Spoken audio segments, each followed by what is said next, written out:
आज हम लोग जेनेटिक्स से रिलेटेड, आनुवांशिक विज्ञान से रिलेटेड एक नए टॉपिक को लेकर के डिस्कस करेंगे। आज का टॉपिक हमारा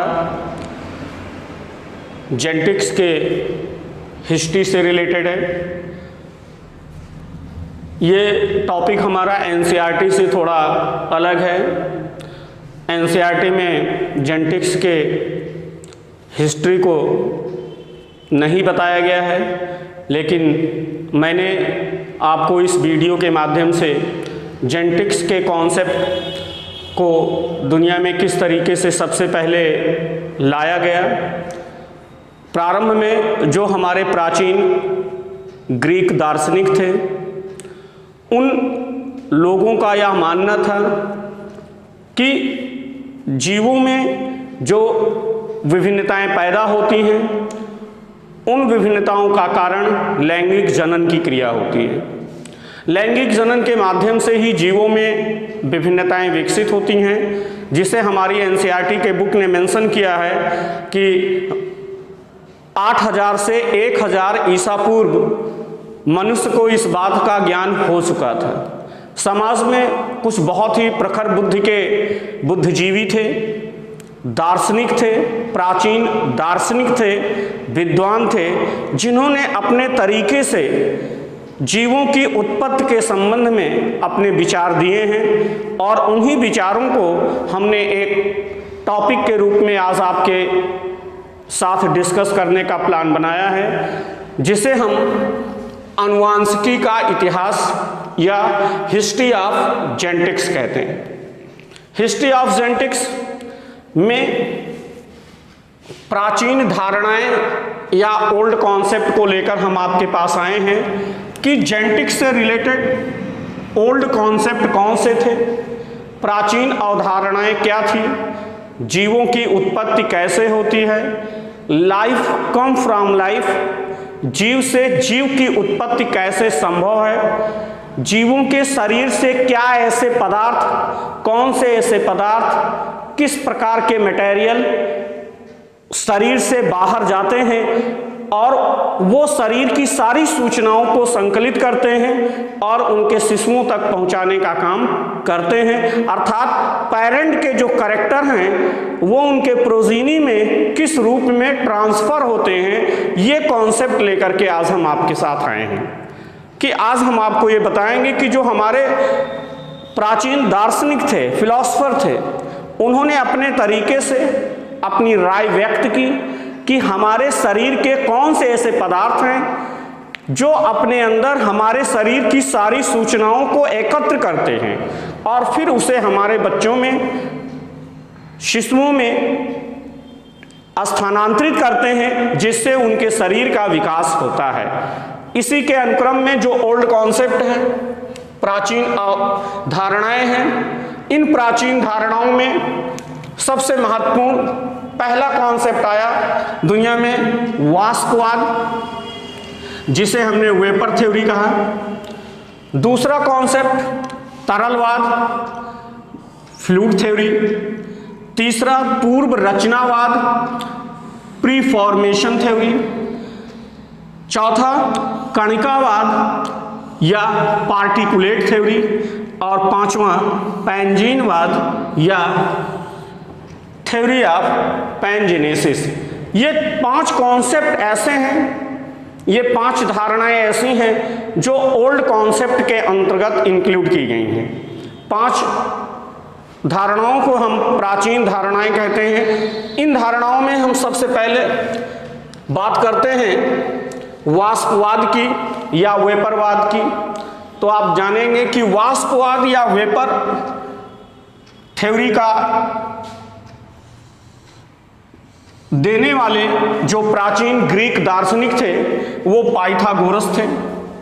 पाइथागोरस ने 500 BC मीन्स ईसा पूर्व ये बताया समाज के लोगों को, दुनिया के लोगों को ये बताया कि नए जीवों की उत्पत्ति वाष्पवाद के अनुसार होती है।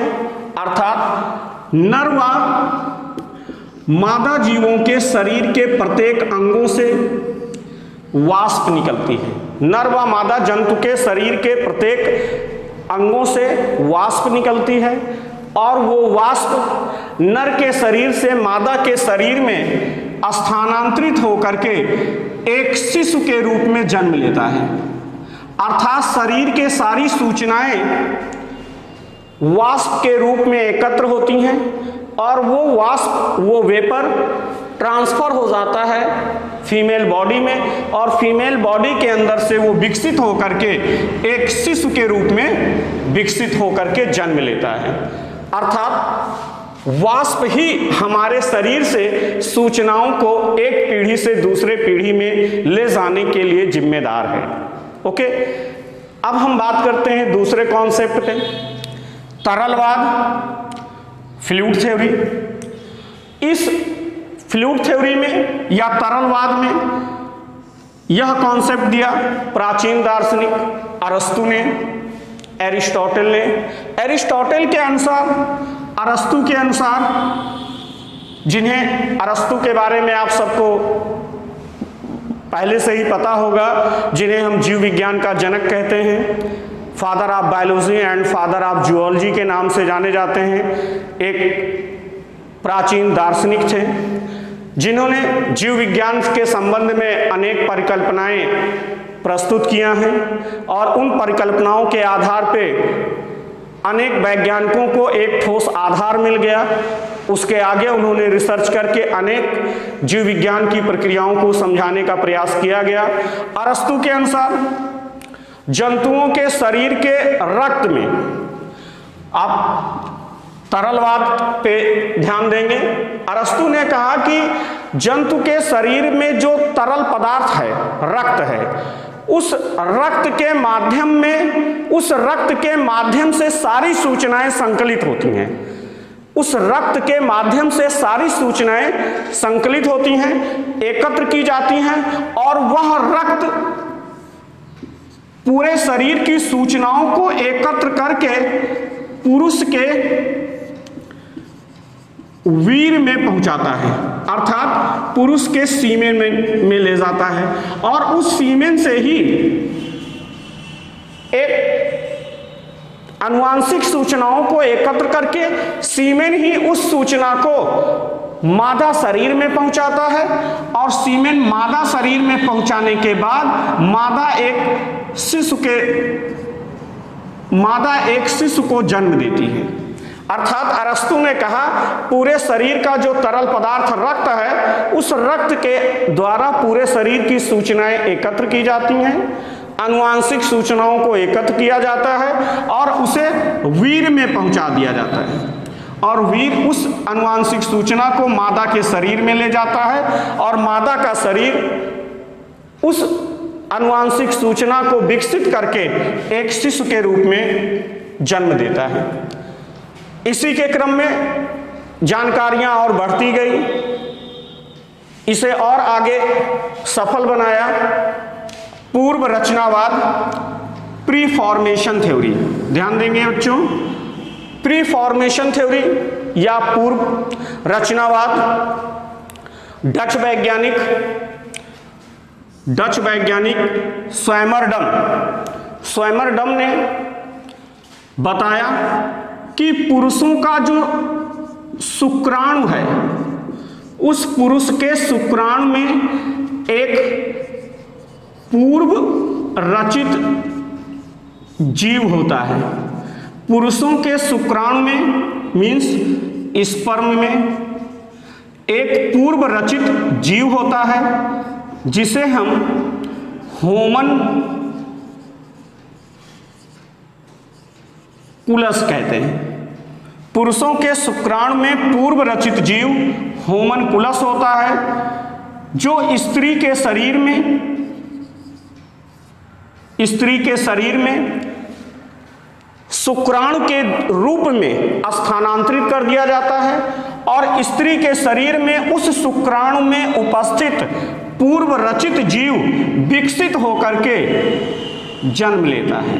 अर्थात जैसे हम देखें, ये शुक्राणु है, इस शुक्राणु के अंदर पहले से पूर्व रचित जीव विद्यमान होता है और यह सिर्फ विकसित होता है माँ के शरीर में, लेकिन इसकी रचना पहले ही पुरुष के शुक्राणु में हो जाती है। इस प्रकार की बात पूर्व रचनावाद या प्री फॉर्मेशन थ्योरी में बताई गई। यह थ्योरी श्वाइमर-डम नाम के डच वैज्ञानिक ने एक्सप्लेन किया कि उनके अकॉर्डिंग स्पर्म में ही पूर्व रचित जीव विद्यमान होता है, होमनकुलस, और वो स्त्री के शरीर में जाकर विकसित होकर जन्म लेता है। इसके बाद अगला कॉन्सेप्ट आता है कणिकावाद। कणिकावाद या पार्टिकुलेट थ्योरी मापरचुइस नाम के वैज्ञानिक ने पार्टिकुलेट थ्योरी को एक्सप्लेन किया। पार्टिकुलेट थ्योरी के अनुसार जो जनक हैं, जनक के शरीर के प्रत्येक अंगों से जनकों के शरीर के प्रत्येक अंगों से छोटे छोटे कण एकत्र होकर के युग्मक बनाते हैं। ध्यान देंगे, जनकों के अर्थात नर और मादा के शरीर के प्रत्येक अंगों से छोटे छोटे कण एकत्र होकर के युग्मक बनाते हैं, और नर और मादा युग्मकों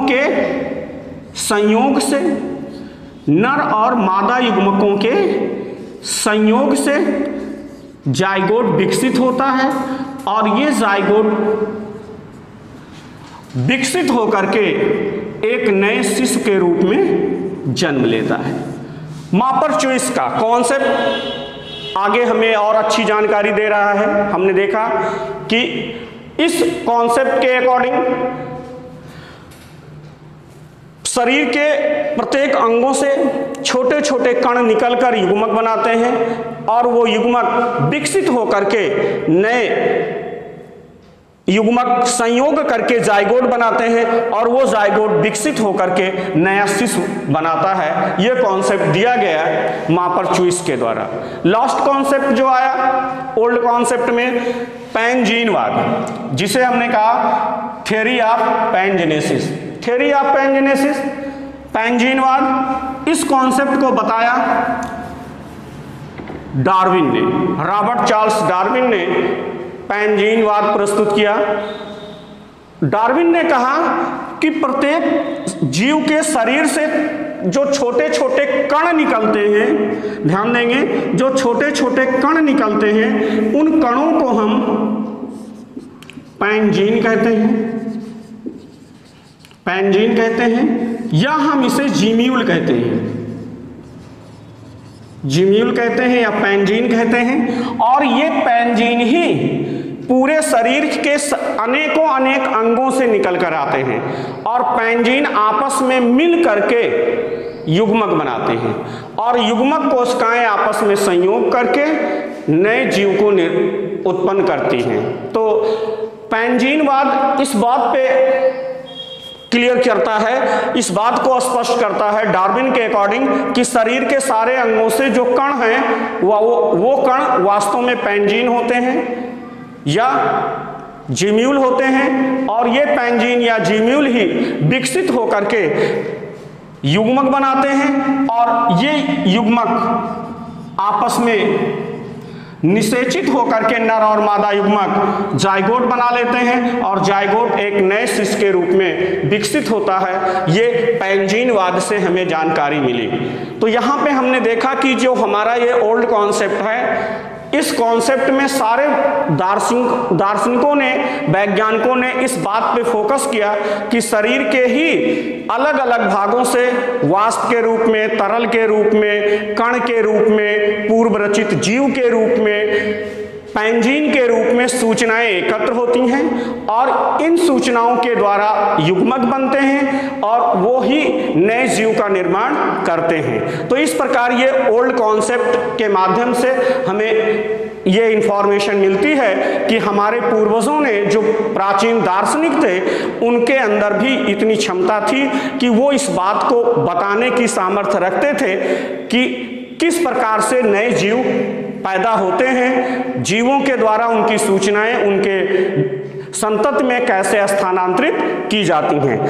वास्तव में इसका सबसे बड़ा कारण रहा कि ये ओल्ड कॉन्सेप्ट जब दिए गए उस समय हमारे पास जीव विज्ञान से संबंधित इतनी नवीन जानकारियां नहीं थी, इतने अधिक संसाधन नहीं थे, डीएनए की खोज नहीं हुई थी, जीन की खोज नहीं हुई थी, गुणसूत्र के खोज नहीं हुए थे। अर्थात इन बातों से उस समय के व्यक्ति अज्ञान थे, जिसके कारण उनको ये जानकारी नहीं थी कि सूचनाएं जीन के रूप में एकत्र की जाती हैं, जो गुणसूत्र के द्वारा जाती हैं। लेकिन वास्तव में जो डार्विन का कॉन्सेप्ट आया, पैनजीन जिसे कहा गया, यही फर्दर जब हम मॉडर्न कॉन्सेप्ट में आएंगे तो पैनजीन से ही जीन पैदा किया गया और जीन को ही हमने आनुवांशिकता की इकाई कहा। तो हमें ओल्ड कॉन्सेप्ट को पढ़ने से इस बात का प्रमाण मिलता है कि जो हमारे प्रारंभिक पूर्वज थे और उनसे बाद में जैसे जैसे जिन जिन लोगों ने अपना इंटरेस्ट, अपना रुझान जेनेटिक्स की तरफ रखा, उन्होंने और फर्दर इम्प्रूवमेंट ही दिया और अल्टीमेट डार्विन के पैनजीन कॉन्सेप्ट से ही जीन शब्द निकल करके आया, जिसे जॉनसन ने 1909 में इस शब्द को दिया और आधुनिक आनुवांशिकता की तरफ हम लोग बढ़े। और हमें उम्मीद है कि हमने आपको आज के इस वीडियो में ओल्ड कॉन्सेप्ट को बताया है, हिस्ट्री ऑफ जेनेटिक्स को बताया है, इससे आपको लाभ ज़रूर मिलेगा। ये फॉलोइंग जो साइंटिस्ट हैं, जो फिलोसफर हैं, इन्होंने जो अपने बातें बताई उससे हमें इस बात का सबूत मिलता है कि इन लोगों का भी आनुवांशिकी से लेकर के एक अच्छे विचार थे, जिससे इनके विचारों से आधुनिक जीवन के जो आनुवांशिक वैज्ञानिक हैं उनको बल मिला और उन्होंने इस पे आगे बढ़ करके और अच्छी जानकारियां समाज को दिया। इसी के क्रम में हम आपको अगला वीडियो अपना लेकर आएंगे, तो उसमें हम मॉडर्न कॉन्सेप्ट ऑफ जेनेटिक्स पर एक्सप्लेन करेंगे और मॉडर्न कॉन्सेप्ट ऑफ जेनेटिक्स की बिगिनिंग ग्रेगर जॉन मेंडल से होती है। तो हमारे अगले वीडियो में हम आपको ग्रेगर जॉन मेंडल से रिलेटेड बहुत सारी इंफॉर्मेशन देंगे, जिन्होंने जेनेटिक्स के क्षेत्र में सबसे अभूतपूर्व काम किया, जिससे मॉडर्न जेनेटिक्स डेवलप हुआ और समाज के हर वर्ग में समाज को एक नई दिशा मिली, नए जीवों का विकास, आधुनिक कृषि की नींव, बहुत सारे कॉन्सेप्ट जो है हमें इस जेनेटिक्स से जो है क्लियर कराए गए। Okay, thanks to all.